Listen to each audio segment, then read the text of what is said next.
The boy wouldn't stop crying. His tiny fists pounded the airplane seat, tears spilling down his red cheeks as the engines roared to life. Passengers turned their heads, annoyed whispers rippling through the cabin. The flight attendants exchanged worried glances.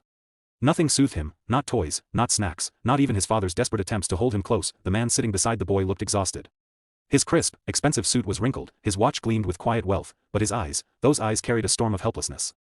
The child's cries cut through the steady hum of the cabin like glass. "Sir, maybe he's afraid of flying," a kind stewardess asked, crouching beside him. The man shook his head quickly, trying to keep his voice steady. He can't hear me," he said. "He's deaf." A few passengers looked away, suddenly uncomfortable. Others sighed, frustrated. The flight hadn't even taken off and tension already filled the air. The man tried signing to his son, moving his hands slowly, gently. But the boy turned his face toward the window, trembling. His little chest rose and fell too fast. He couldn't understand why his ears felt strange, why everything shook. The father's hands fell to his lap. He looked lost, as if guilt had anchored him there. "I shouldn't have brought him," he muttered under his breath. This was a mistake. 3 rows behind them, a little girl with curly brown hair lifted her head.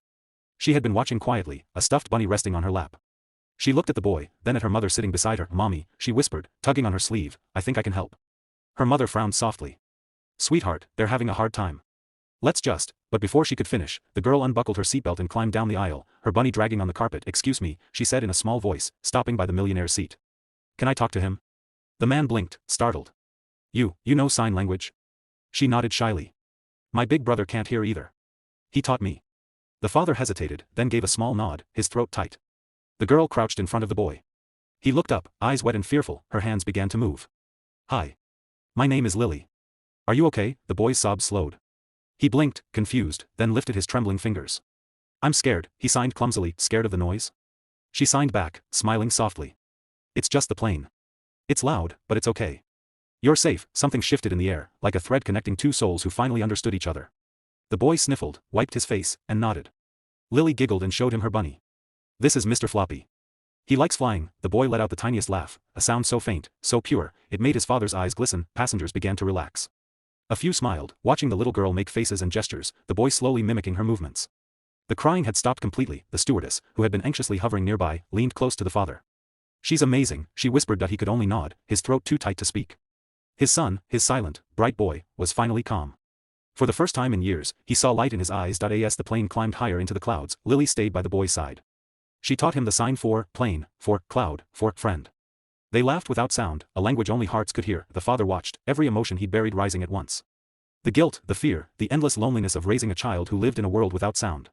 But now, watching them, he felt something else, gratitude. When the plane leveled out, Lily's mother called softly from her seat. "Lily, sweetheart, come sit down now." Lily nodded, then turned back to the boy. "See you later?"